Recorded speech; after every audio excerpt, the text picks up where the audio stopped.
Wyoming News Now starts now. Good afternoon and thank you for joining us. I'm Valeria Fugate. Let's start out by taking a look at weather first.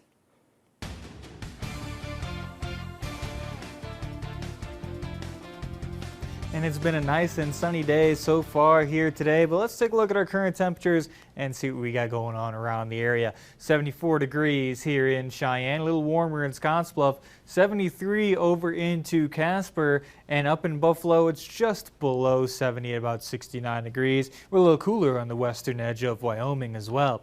As we head on over to our radar and satellite, those storms are already trying to pop up here as we get into the afternoon, some around Cheyenne area and then some just below Casper, which will factor into our weather headlines as we move on over. First, starting off with Cheyenne, storms are likely here today, then a rain chance into the afternoon, and the same thing will happen tomorrow with the late popping up of storms through the area. Heading over to Casper, mostly dry. We do have that rain kind of just to our south that'll try and build on up to us. Rain chance into tonight with those storms, of course. They are slow moving, and a chance of rain into tomorrow too. It just seems like we can't get away from all this moisture, but I'll have more on what to expect with that later on in the show. Let's head back to the desk for now. Thanks, Austin. The Department of Justice may be investigating an alleged scheme out of Wyoming connected to the 2020 election. Sources say federal prosecutors are looking into conservative-backed efforts in our state to infiltrate the Democratic National Committee. The investigation appears to stem from the 2021 New York Times article. The report supposedly details an undercover operation by conservatives to gain access to progressive groups, political campaigns, as well as offices of both Democrat and moderate Republican elected officials. According to sources, prosecutors want to know if any campaign finance laws were violated and have subpoenaed former British intelligence official Richard Seddon and Republican donor Susan Gore. No one has been accused of any wrongdoing. Former President Donald Trump says it's a dark day in the United States, as sources say he is indicted on 7 counts in a classified document probe. The White House has declined to comment. Emily Schmidt has more from Washington on what led up to this unprecedented event.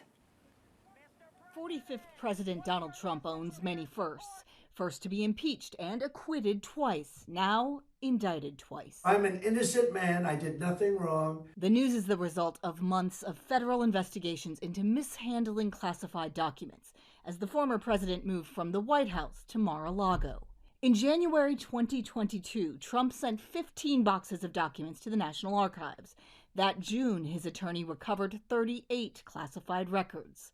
The FBI searched Mar-a-Lago and found more than 100 additional classified materials, all as federal grand juries went to work in Washington, then Miami. The former president criticized the moves, including in ads like this. So, like a pack of rabid wolves, they attack. Trump already faced an indictment in New York on 34 felony counts of falsifying business records for hush money payments made before his 2016 campaign. Trump pleaded not guilty. And there's another first. Again, I am tonight announcing my candidacy for President of the United States. Trump is running for president again. My hope is that the Department of Justice would be able to present to the American people that the facts and the case and the applicable law rise to the level to justify what would be an unprecedented prosecution of a former president. The former president gathered advisors around him as the Department of Justice recently advised Trump he was the target of a classified documents probe. Now the next unprecedented legal chapter begins. I'm Emily Schmidt reporting. The Casper Police Department is looking for more officers to join its department. Having experienced staff shortages for the better part of the year, the Casper Police Department is looking to fill out their ranks.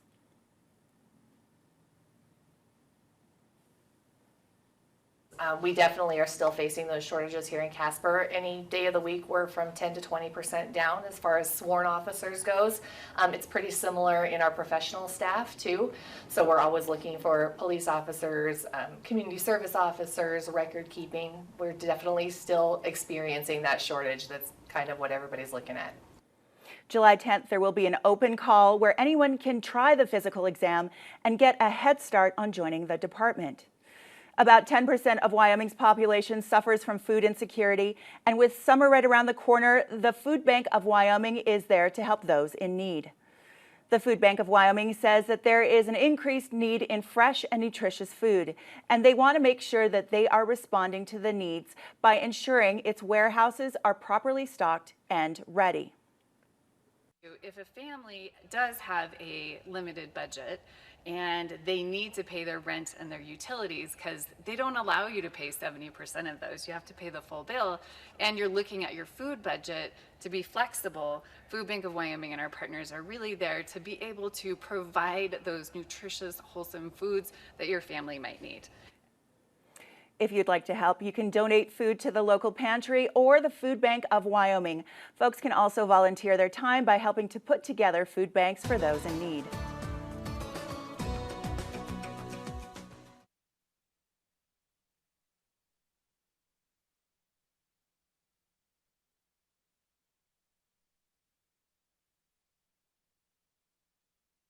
Okay.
Market watchers are glad to see stocks are done hibernating. Wall Street ended its bear market due to a strong market performance on Thursday. John Lawrence reports.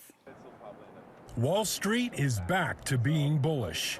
Due to a late rally Thursday, the S&P ended the day in bull market territory for the first time since January 2022. In layman's terms, a bull market is an extended period of time when investment prices are climbing or getting worked up like a bull in front of a red carpet.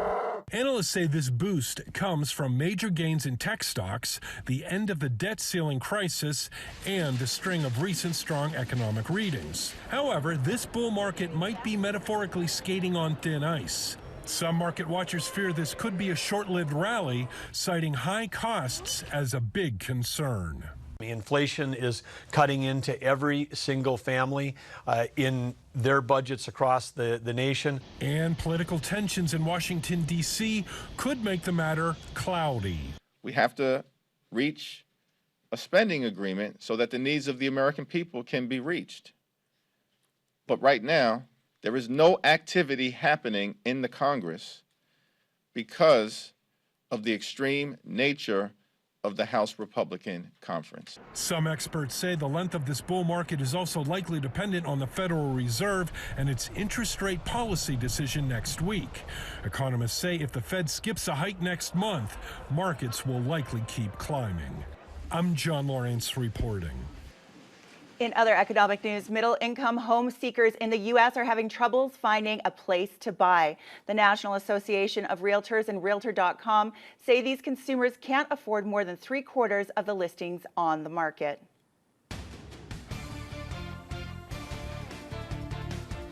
And taking a look at our weather around the area, we do have a cloudy day here over Cheyenne, and that's because some rain is on the way, as we'll take a look here in just a moment. But first, our Skycam is brought to you by Lennox Auto Body. And let's take a look at our current conditions around the area. Starting off here with Cheyenne, about 74 degrees out there, nice and warm. And we do have a light breeze to keep things from getting a little too warm out there. About 8 miles an hour, not too bad of a day. As we head on over to Casper, nice and bright, 73 degrees out there, very sunny, and a light breeze again around 5 miles an hour, just keeping things from getting a little too warm out there and giving us a nice cool breeze to sit out and enjoy. As we head on over to our travel impacts around the area, nice and dry out there on the roads as well, and be sure to visit wireroad.info for more information as you make your way on through the day, as our travel impacts can change pretty quickly, especially with that wild Wyoming wind and that weather moving on in that we'll take a look at in just a moment right after the break.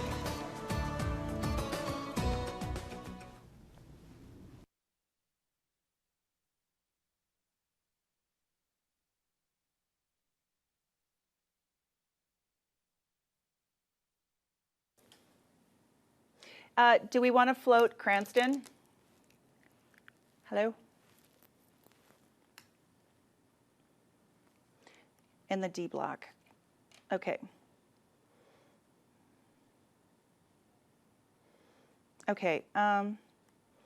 Something in the C block.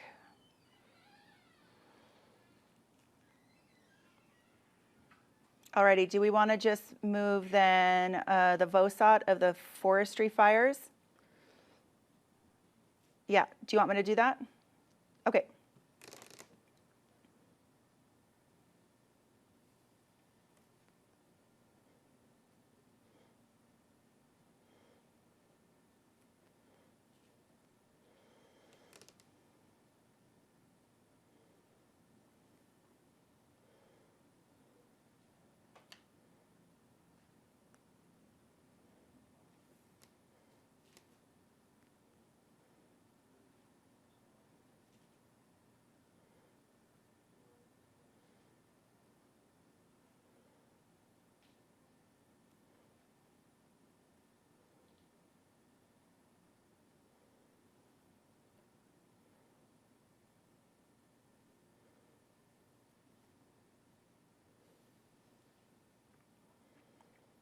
So we're going in to see, yeah?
And welcome back, ladies and gentlemen. A different sky cam for everybody here today. This is over at Pumpkin Vine near Buford, Wyoming, and we can see there's definitely plenty of clouds out there, and some of those clouds will have some heavy rain with them, as we'll see in just a moment. Taking a look though at our severe risk for today, starting us off, not much of a severe risk around the Cowboy State, but still a risk of some general thunderstorms as we make our way through the day here today, and we'll definitely see them pop on up. They'll be pretty scattered as they make their way around, but they can still have some heavy rain, stronger winds, and maybe even some small hail as we make our way through the day.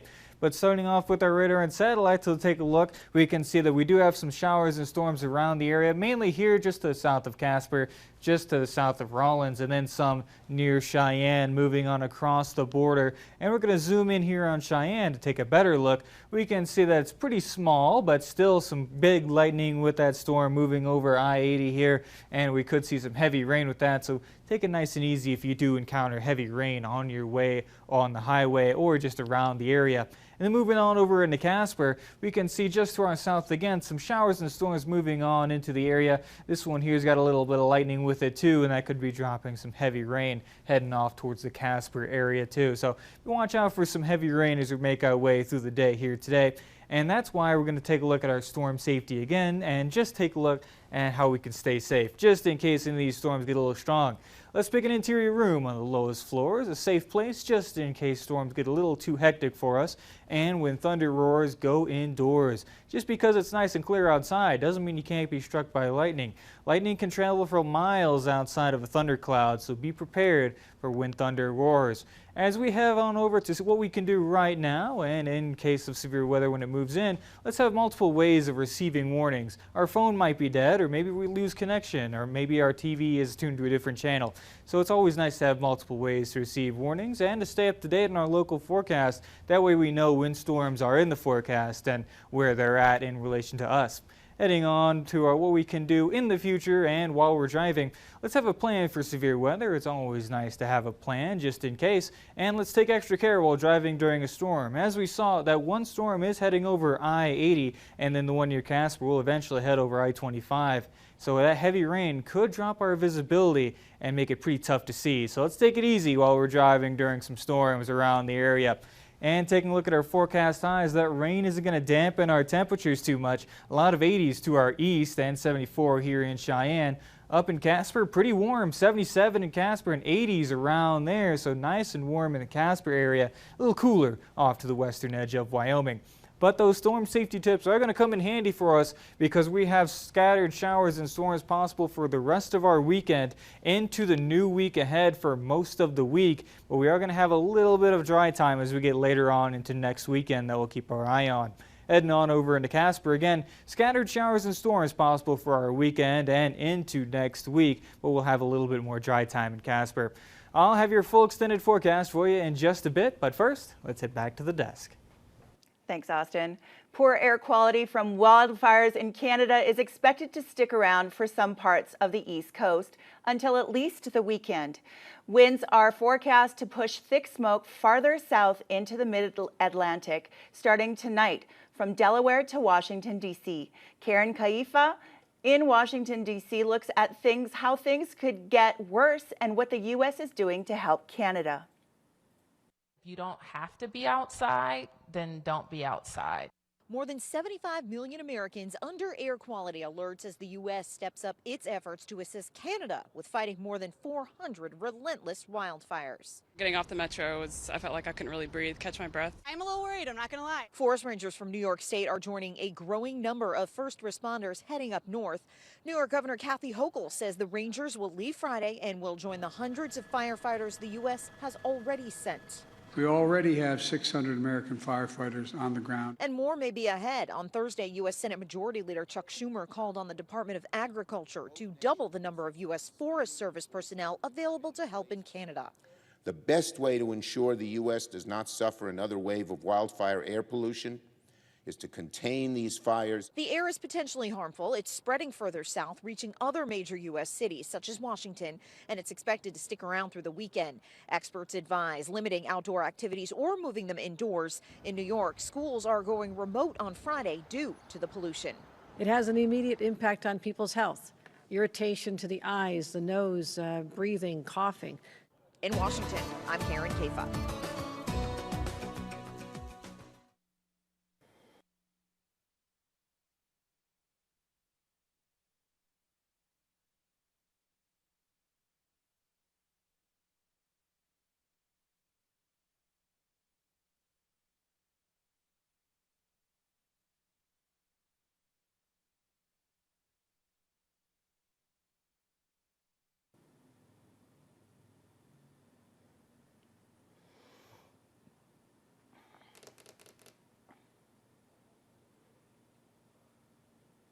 What? Okay, how even? Can we, okay, so 3.5 minutes light? Are you kidding me? Jeez, mother.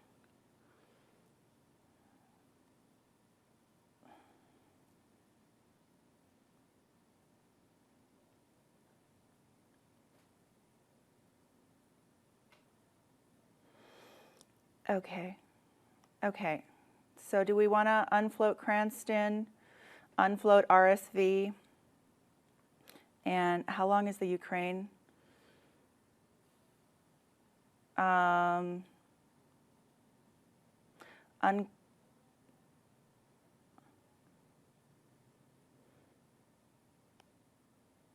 because we still got the Y and we still got the Ukrainian flooding.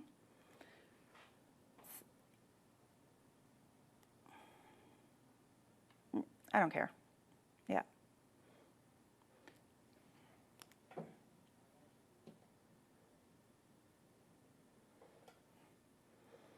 So we're starting out with, where are we? In D block, so with the fires, right?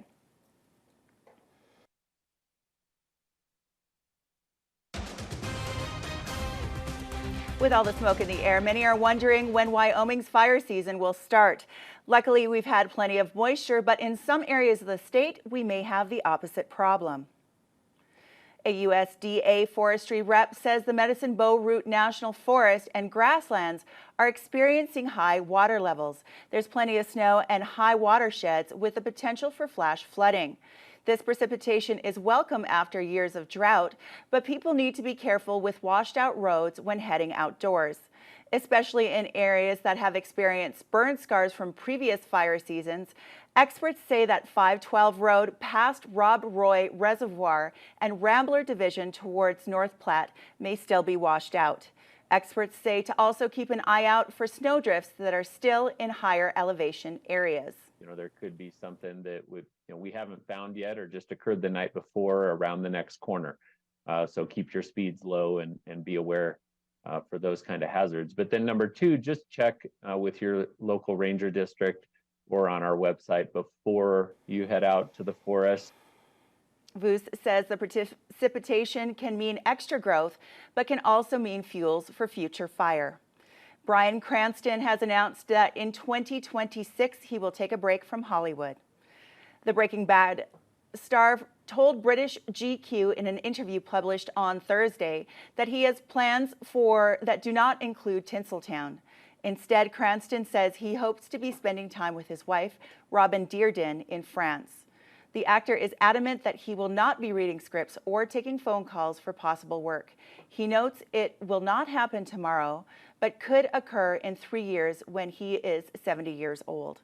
Cranston may also shut down his production company, Moonshot Entertainment, and sell half of his Dos Hombres tequila brand during this time. He co-owns the tequila brand with his Breaking Bad co-star, Aaron Paul. An FDA advisory panel has voted to recommend an injectable drug to prevent RSV in infants and some young toddlers. The therapy was developed by Sanofi and AstraZeneca and is called Nirsevimab. It is designed to be given in a single shot at birth or at baby's first season RSV. It can also be given as a large dose in a second RSV season in children who are highly vulnerable. Nearly every child before the age of 2 gets RSV or respiratory syncytial virus. Most cases are mild, but it's the leading cause of hospitalization among infants. In trial, the shot was found to lower the risk of RSV needing medical attention by 70% and by the risk of hospitalization of 78%. Common side effects were rash and injection site reaction.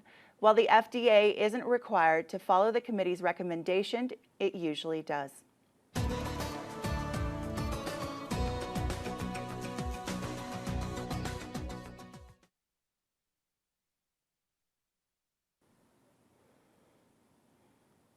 So can we, okay. Do you want to unfloat the Ukraine dam? Do we want to unfloat the food program as well?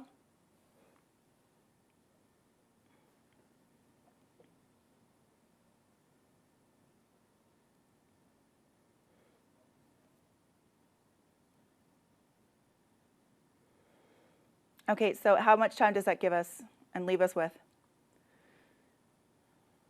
So that's 35, 45, and that is 45 and 5, so that's 50. How much are we short now?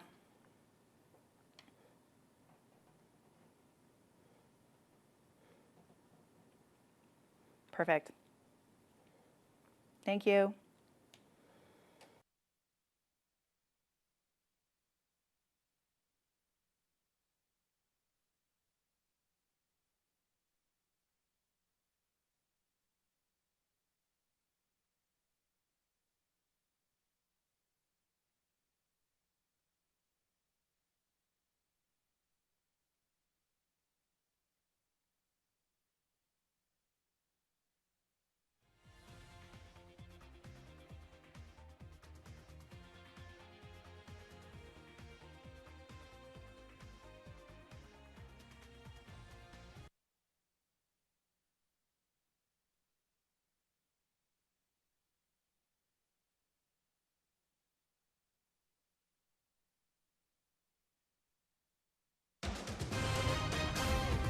Now that school has finished, kids will be at home more and may not have access to food programs.